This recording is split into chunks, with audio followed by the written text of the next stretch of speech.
আমরা আরেকটি সিদ্ধান্ত নিয়েছি, ছোট বন্ধুরা, তোমরা যারা এখানে আছো, তোমাদের অনেক বন্ধু আছে, যেমন আমি একটা 2-3টা স্টলে আমি একটা জিনিস দেখেছি যে তোমাদের স্কুলগুলোতে তোমরা একটা কর্নার করেছো, যেই কর্নারে তোমরা একটা ব্যাংকের মতন রেখেছো, যে যতটুকু পারো তোমরা সেখানে কন্ট্রিবিউট করো এবং তারপরে 3 মাস পর পর মনে হয় তোমরা সেটা ওপেন করো।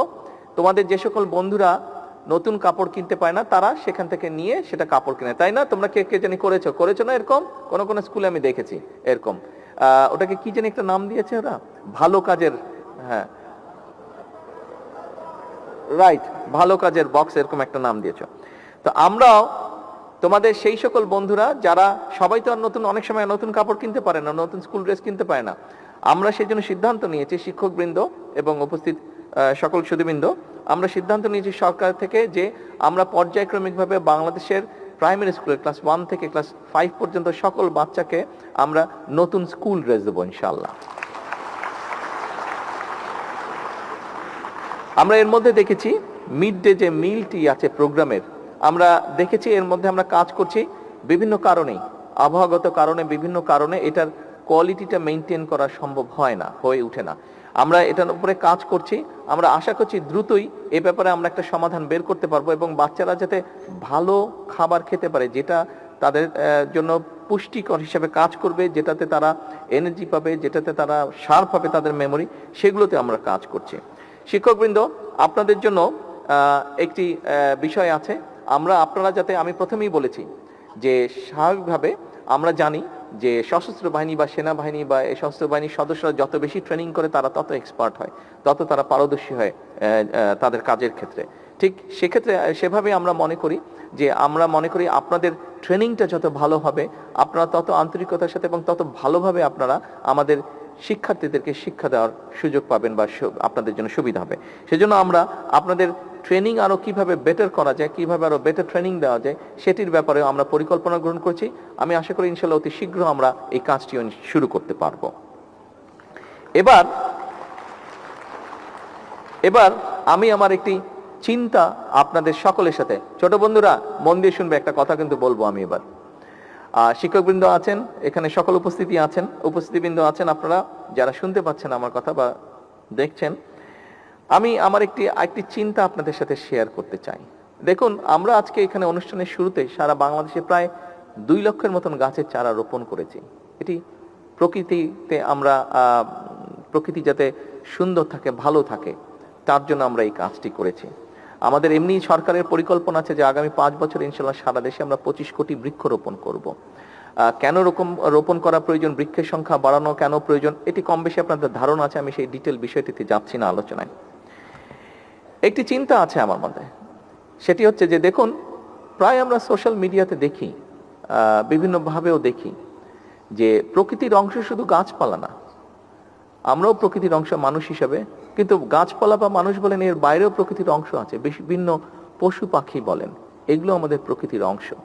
এবং আল্লাহ তাআলা এই পশু পাখি সবকিছু কিন্তু আল্লাহ তাআলা সৃষ্টি করেছেন আমাদের জন্যই, বিভিন্নভাবে বিভিন্ন প্রয়োজনে, আমাদের প্রয়োজনেই আল্লাহ তাআলা সৃষ্টি করেছেন এইসব পশু পাখি। কিন্তু আমরা বিভিন্ন সোশ্যাল মিডিয়াতে অনেক সময় দেখি, বুঝেই হোক না বুঝেই হোক, আমাদের মধ্যে অনেকে আছে যারা পশু পাখির প্রতি খুব নির্দয় হয়ে থাকে, বিভিন্নভাবে নির্দয় আচরণ করে পশু পাখির প্রতি।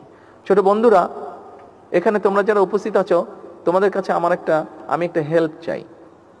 সেই হেল্পটি হচ্ছে, তোমরা যেমন গাছ লাগাবে প্রতি বছর একটা করে, যদি সম্ভব হয় তোমরা চেষ্টা করবে 2-3 জন বন্ধু মিলে এক একটা করে, সেটা মুরগি হোক, সেটা একটি গরু হোক, সেটা একটি হাঁস হোক, সেটা একটি খরগোশ হোক, সেটা একটি কচ্ছপ হোক, সেটা একটি ছাগল হোক, সেটা একটি বিড়াল হোক, অথবা সেটা একটি কুকুর হোক।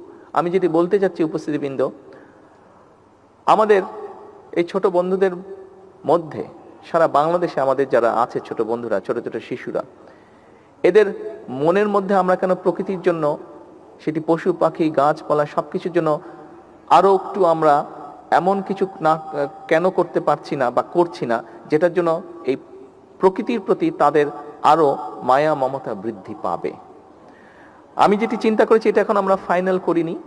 আমি এখানে এডুকেশন ডিপার্টমেন্টের মিনিস্ট্রির দুই মন্ত্রী আছেন, অ্যাডভাইজার সাহেব আছেন, সেক্রেটারি সাহেবরা আছেন।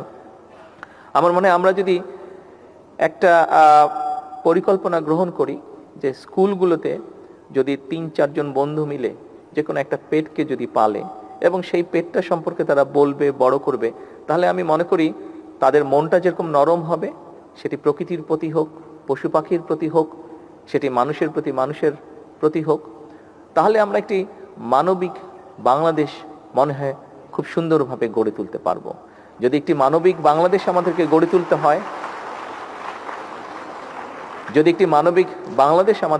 তুলতে হয়, তাহলে অবশ্যই আমাদের এই যে ছোট কোমলমতি শিশুগুলো আছে তাদেরকে আমাদের মানবিক মানুষ হিসাবে গড়ে তুলতে হবে। আমরা যদি মানবিক মানুষ হিসাবে তাদেরকে গড়ে তুলতে পারি, তাহলেই আমরা মানবিক বাংলাদেশ গড়ার ক্ষেত্রটি রচনা করতে পারবো। আসুন আজকের এই অনুষ্ঠানে, আজকের এই প্রাথমিক শিক্ষা পদক এই অনুষ্ঠানে শিক্ষক বৃন্দের কাছে আমার অনুরোধ থাকবে, আসুন আমাদেরকে সহযোগিতা করুন, আমাদেরকে দয়া করে সাহায্য করুন একটি মানবিক বাংলাদেশ গড়ে তুলতে। এই মানবিক বাংলাদেশ গড়ে তোলার জন্য, এই মানবিক বাংলাদেশ গড়ে তোলার জন্য যেই সৈনিকদের দরকার, সেই সৈনিকরা কিন্তু আপনাদের কাছে আছে, আপনাদের সামনে আছে। সেই সৈনিকদেরকে আপনারাই নিয়ন্ত্রণ করেন, সেই সৈনিকদেরকে আপনারাই গড়ে তোলার কারিগর। আজকে সেই কারিগরদেরকে যাতে আমরা মানবিক কারিগর হিসেবে গড়ে তুলতে পারি, সেই প্রত্যাশা, সেই সহযোগিতা, সেই সাহায্য চেয়ে শিক্ষকদের কাছে, সেই সাহায্য চেয়ে আমি আমার বক্তব্য শেষ করছি। আল্লাহ হাফেজ। বাংলাদেশ জিন্দাবাদ। থাকবে যে যখন বর্ষার সিজন আসবে, প্রত্যেক বর্ষার সিজনে যতদিন পর্যন্ত তুমি বড় না হচ্ছ, তোমার বয়স যতদিন পর্যন্ত 20 বছর না হচ্ছে, প্রত্যেক বছর একটা করে গাছ লাগাতে হবে। পারবে? হ্যাঁ, তুমি গাছটা রোপণ করবে, গাছটাও বড় হবে, তুমিও বড় হবে, গাছটাও বড় হবে, তুমিও বড় হবে। তখন দেখবে তোমার যেরকম বন্ধু আছে, গাছটাও তোমার মতন বন্ধু হবে। যখন অন্য বন্ধুরা তোমার সাথে আসবে, গাছতলায় বসে গল্প করতে পারবে, গাছতলায় বসে বই পড়তে পারবে, গাছতলায় বসে তোমরা বিভিন্ন অনুষ্ঠানের প্রিপারেশন নিতে পারবে। এই যে গান করলে, এখানে নাচ করলে, কবিতা আবৃত্তি করলে, এরকম অনেক ইভেন্ট তোমরা গাছতলায় বসে করতে পারবে। কাজেই, এবং শুধু তাই নয়, যখন গরম পড়বে তখন গাছের বাতাসে কিন্তু দেখবে খুব শান্তি লাগবে, খুব আরাম লাগবে। আরেকটি বিষয়, এখানে যারা শিক্ষকবৃন্দ আছেন, এর বাইরেও যারা গার্জিয়ানস আছেন, একটি বিষয় আপনাদের নিশ্চয়ই কম বেশি ধারণা আছে, সবার জানা আছে। দেশনেত্রী বেগম খালেদা জিয়া যখন দেশ পরিচালনার দায়িত্বে ছিলেন, ওনার টার্মগুলোতে উনি যেটা করেছেন, আমাদের মেয়েদের শিক্ষা ব্যবস্থাকে উনি ফ্রি করেছিলেন। মেয়েরা যাতে বিনা টাকায়